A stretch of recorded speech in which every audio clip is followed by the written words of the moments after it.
I think Rigoletto is very special for audiences, especially ones who are coming to an opera perhaps for the first time or seeing Rigoletto for the first time, for several reasons. First of all, it has so many amazingly famous melodies in it. The one that we know of course, probably one of the most famous melodies ever in the world. And also, it is such an amazing piece of drama because as beautiful and expressive as the music is, there is absolutely no fat in the drama. Every piece, even the most beautiful numbers like Caro Nome,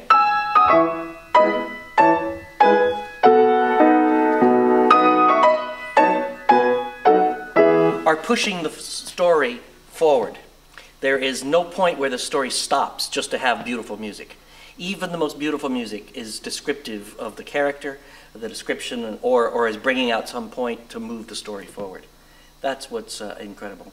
Also, Verdi has this amazing way of depicting characters in even an 8-bar phrase. There's a famous quote by Igor Stravinsky that said, "There's more character development in 8 bars of Verdi's Rigoletto than there is in 20 measures of Wagner's music."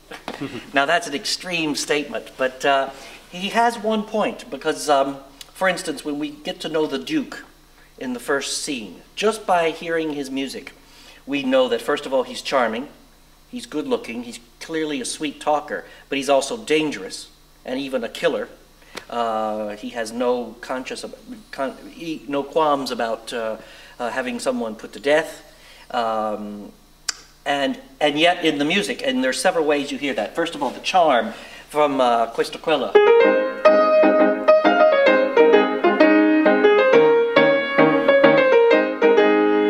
Verdi sort of lulls you into the thing that you think that it's predictable, like you know how the music's going to go. But then when he does a particular strong chord change, he sort of hits you in the face with it.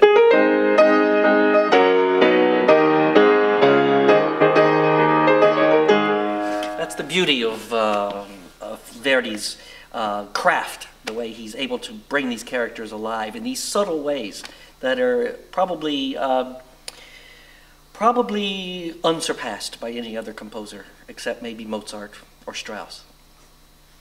Chris Montagliano has put together, frankly, an incredible cast for Rigoletto. I've done many productions over the years with very good casts, but I think this could be one of the strongest I've ever seen.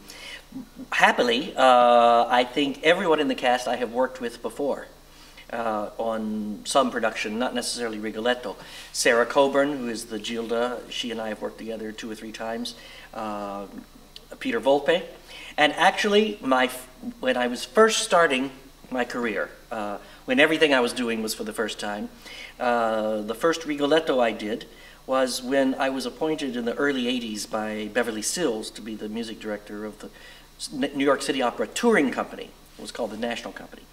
And we took a tour of Rigoletto on the road, and the Rigoletto, which was my first production, was Mark Rucker, who is our Rigoletto here in Portland.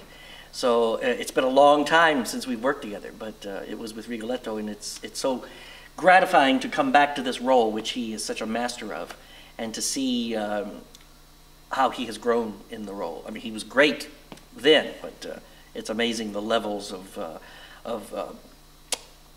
it's amazing the levels of insight he has into the character of Rigoletto and the piece as a whole. This is my third time, my third production here in Portland, and so my third extended visit, and I am so crazy about the city. 2 things. First of all, I've been here before with productions of Macbeth and Handel's Rodelinda, and it was always in January, which, you know, it's cold and rains a lot, but I still love the city. But now being here in April and May, I'm getting a bicycle tomorrow, which I'm looking forward to. But I have my favorite restaurants. The Thai restaurants in this town are just so great. And even where all of us are staying, the whole cast is staying at a Marriott, the Residence Inn, and there's a whole row of restaurants there, from seafood to Mediterranean to sushi. Portland's got it all. So I have to say that's one of the things I'm enjoying very much.